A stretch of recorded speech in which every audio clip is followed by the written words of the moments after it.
What's up, YouTube? We're a couple of cunts, we're in the countryside, we're talking about religion.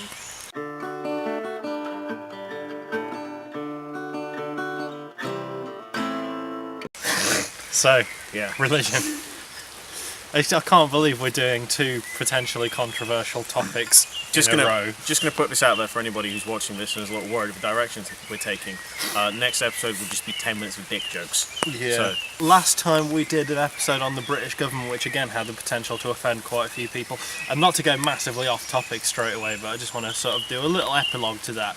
The election has now passed, and UKIP did about as depressingly well as you could expect, given how many stupid and/or disillusioned people there are in this country. But did you see what they said about their sort of demographic? We have trouble appealing to well-educated and, Cultured. Something like that, yeah. Yeah, it's like you've pretty much hit the nail on the head there, haven't you? And I wonder if all those people who voted for UKIP realised that they were being insulted, or if they were just more like, deport damn immigrants. But anyway, we're not talking about UKIP tonight. We're talking about religion. Back in. So, yeah, it's another problematic issue. Yeah, it's certainly been a driving force in the way humanity has developed, spread, and conducted itself over the years. Not entirely, as you say, always in good respects, but it is there nonetheless, and probably going to be with us for a while yet. Yeah. No, I mean, I don't mean to, just announce my intention to have a jihad put on me straight away, but I'm fine with people having faith. I think faith is a wonderful thing. If there's something that you believe in, if there's something that gives you strength, gives you comfort, I'm all for it. Religion, on the other hand, and especially religions that are either very, not progressive in the way they sort of push their agenda, they indoctrinate people. And that's as much down to the individual as well as as for faith itself. I mean, in this country, you'd never really feel threatened by them. But something that does annoy a lot of people is when you have Jehovah's Witnesses coming to your door, offering you stuff. And he's just like, look, I'm not interested. If I was interested in what you have to offer, I would come to you. Don't come to my house and offer me this, please. Yeah, so I'm always kind of disappointed that we don't get more Jovos around our house, because, I always sort of have the image of them knocking on the door, and I'll just strip down to my underwear and, paint a pentagram on my chest in fake blood and just go, yes. Just if you spy them coming, just have a bit of fun. Or maybe, just get a copy of the Necronomicon, and as soon as you open the door, go, can I interest you in talking about our great Lord Cthulhu? And just see what they say. They'd probably go, no, but have you considered God? And I'd be like, no. And then they'd probably go away. Be a bit of a stalemate there. A lot of the problems I have with religion stem from that. It's just it should be something individual to you. It should be something you identify with, not something that is entirely laid out for you. It should be a personal thing for you. Like people who just have faith in whatever they're told and don't ever, question or look at your little individual points, because you can have two people who are Christian, Protestant, say, and they will have different viewpoints for different bits, because there's so many different little schisms and different viewpoints that have occurred throughout the ages. Well, I've said this. I mean, I've had plenty of debates with people who I'm friends with who are Christian. I say that there's a lot of great ideas within Christianity. I mean, obviously the core beliefs of respect one another and do not kill, do not steal. All that things is obviously that obviously makes sense, and obviously following those tenets in your life is a good thing because you're going to be a good person. Yeah. But then on the flip side, you get all the bigoted people who just handpick the little things that suit their beliefs. God hates gays. What I would like whatever. to say there with the Christian commandments and whatnot, it's like, why don't you just do that anyway, rather than sort of thinking at the end of my life I'm going to go to heaven if I follow these 10 rules. Well, okay, let's just assume that heaven might be there, it might not. Why don't you just be a decent person regardless of whether your God is going to smite you at the end of it or not? First, 3 of them are just on about worshipping other gods or thou shalt not take false idols, stuff like that. I mean, you read the Bible and God does come across as a bit of a cunt. I mean, he's really demanding, he's really arrogant. I mean, he kills someone's son to make a point, he turns a dude's wife into a pillar of salt. I mean, he completely fucks one guy's life up just to test his faith. Have a word, God. I mean, that's not how you treat people. Oh, to be fair, from him, he was, I don't want to say more reasonable, but you look at some of the other pantheons of gods, particularly the Greek gods. Some of the stuff they used to get up to was hilarious. Yeah, but they're way more bitching. There's so many other religions I particularly find myself coming to like Hinduism, because like the pantheon of gods in Hinduism are absolutely awesome. Got like fucking Shiva, Kali, Vishnu, Hanuman, Ganesh, all just like really awesome people, You like get- monkeys and elephant-headed dudes. You get the impression at those sort of like times in history when we were writing our stuff and they were writing their stuff, you know, they had much better illustrators than we did. Because we just had dudes like, you know, stood round in rows. They had like flying, you know, dragons and shit and all the other like crazy stuff, whereas we're just there just like, oh, there's some guy praying. No, we've got a guy with 6 arms full of swords killing 8 people at once. One of the things I like a bit more, certainly with regards to the whole the early days of religion thing, with Christianity, you're led to believe that God sends his only son down, and that from the offset he was you know, divine and stuff. You know, this is the son of God. With the Islamic side, it's nicer that I think that they just have a guide. He was a prophet. He wasn't anything, you know, extraordinary to begin with. He just followed a path, which is what led him to do what he did. And it is very weird, like looking at the overlap of the three sort of like Abrahamic faiths, sort of like Judaism, which came first, was us, which is the middle child, and then Islam after. It seemed like the bits that they share, the bits that they differ on, it is very, very strange, like looking at all those bits like that. Are they the three brothers, and then Mormonism's like the red-headed stepchild? For its day, it was really kind of the Scientology of its time. Yeah. And now we've got that, which is just a whole level of weird. Yeah. Or weren't you saying that you'd just read something about Scientology? Yeah, Gone Cracked. Newest one is about a guy who was in there.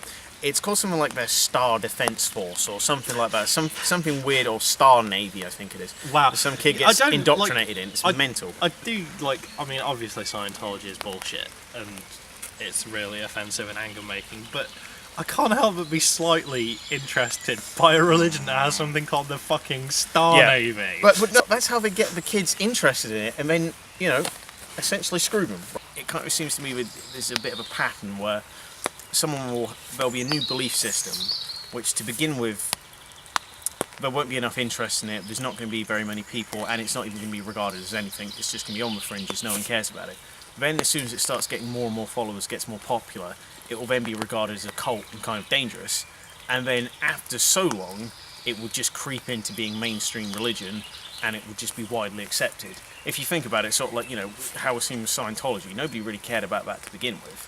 Now people are starting to, you know, pick up on various things, and it is, you know, there's reasons to be concerned, but at some point it's going to get to a stage where, you know, it's just accepted. And I assume a lot of religions have probably gone that way. I think that is how it starts. I mean, I conducted a little experiment with this, or tried to anyway, while I was in uni. Because, I mean, we were sitting around talking about Scientology, and how so few people seem to realise that this is a religion that's based on the writings of a science fiction author. I mean, a lot of people, there's debates about the Bible, how much of it is true, is it the word of God, is it something that a bunch of old dudes wrote down to control people? But, I mean, L. Ron Hubbard is a genuine science fiction author, and the key word in there is fiction. And so I was saying, like, you know, everything starts somewhere. What if, for instance, I started a religion based around the guy on the Pringles tins, and said that he was a messiah that had came down to earth, and I had a vision where he told me to butter pigs, and spread that and got a load of profits, and like, would that take off? It never did. But there's a guy in Austria who wanted, I'm pretty sure he's Austrian, who wanted to push this to see how far he could take it, see how far he could take his beliefs, and he said he was a pastafarian. He has a colander on his head for his passport photo because he says that's part of his religious beliefs. He fought for years and years and years, got psychiatrically tested. Turns out he's fine. He's just wanting to mess with the authorities and say, no, I believe in a flying spaghetti monster. Part of my religion is I get to put, I don't know, cooking utensils on my head. And they've accepted this now. This is officially recognised for him to do that. I don't know if he's allowing other people in there, if this is some sort of, you know, mission he's on now, or if he just did it for him. But there is a man who's done this. It's like the case of how many people on Facebook these days list their religion as Jedi. Like, how long does it go before that becomes a recognised world religion? Perhaps one of the most annoying things in the whole of religion, and it is a pretty broad subject, is the evangelical preachers you get over in America who swindle stupid or gullible or desperate people out of their money, But- and especially faith healers, where you get people who are genuinely ill, go to them and say, I've got cancer. I have a massive problem with I've got, pseudoscience. whatever, and they give them a load of money and they say, oh yes, God will heal you. He Now- fucking won't. The problem there is, as well, there is a placebo effect, and if somebody tells you you've been given medicine, you can get better from that way. But if you're going to do that, you can do that entirely for free. You No, don't they need to don't be give a taking fuck about that. They 2,000 just want money. Mm. It's real. I mean, I watched a documentary once, about 90 minutes on Benny Hinn, and I just came away from that so fucking angry. He's one of the worst people in the world. The thing you were mentioning there, though, with the evangelicals in America taking money, that is the main thing people go to these days. That's a very, very old concept, actually. The Roman Catholic Church were doing that, in the Vatican and stuff, saying you can buy pardons from us. If you were rich enough, you could do whatever you wanted. You'd buy a bit of paper from them, and that would assume, you're not going to heaven. It's stuff like that. It's not a new idea, but it's still fucking annoying. Mm. At least now we have a pope who seems like a pretty decent dude sitting in power. You must have read all this stuff about this new pope. Yeah, I mean, I've read stuff here and there. I think I take everything with a pinch of salt. I mean, he does seem to be a bit more progressive than the others, but there's only so much you can dress certain things up.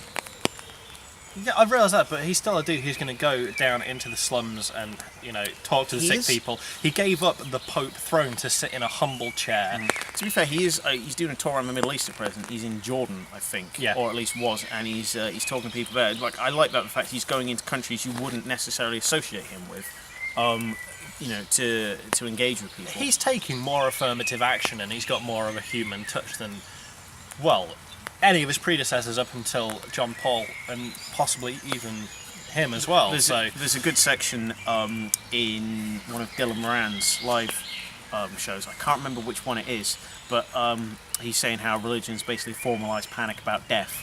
And he says he loves how the Catholics do it. It's like, quick, death's coming, put on all the fancy shit, get me the gold hat. I'd like to hope there is something else out there, something we can't understand, not necessarily a deity, godlike figure, but maybe some other form of higher consciousness we don't quite mesh with. Who knows? So some days I'm agnostic, other days I'll take quite a staunch atheist stance, particularly when I've seen someone like detonate a bomb somewhere because there's a nearby group of people they don't class as being, nice because of their religion or something like that, or something they disagree with. So I sort of flip between the two, and I don't know if you've ever read it, but Richard Dawkins' The God Delusion, he's got a scale from faith to atheism. I'm pretty sure agnostic sits right in the middle, and there's like various stages, which I can't remember, I'm not going to explain. It's a good book, you should read it, but I flip between sort of the agnostic and atheist stage. Well, I mean, obviously there's, you read things, or, you'll read a testimonial by someone who works at an abortion clinic and the things that get screamed at women going up there by Christian protesters, or when Heath Ledger died and there were a bunch of people who picketed his funeral because he played a gay character. Westboro like Baptist Church. Stuff like that obviously can make you say yes, religion is in and of itself a bad thing, but I just think that's a very sort of close-minded and a sort of very absolutist kind of thing to say. This, as with everything in life, there's degrees and there's varying shades of it, and some people take it to horrible extremes, but then there are some things, some aspects of religion that are good, and there's Christian-based charities that raise money for good causes and that sort of thing.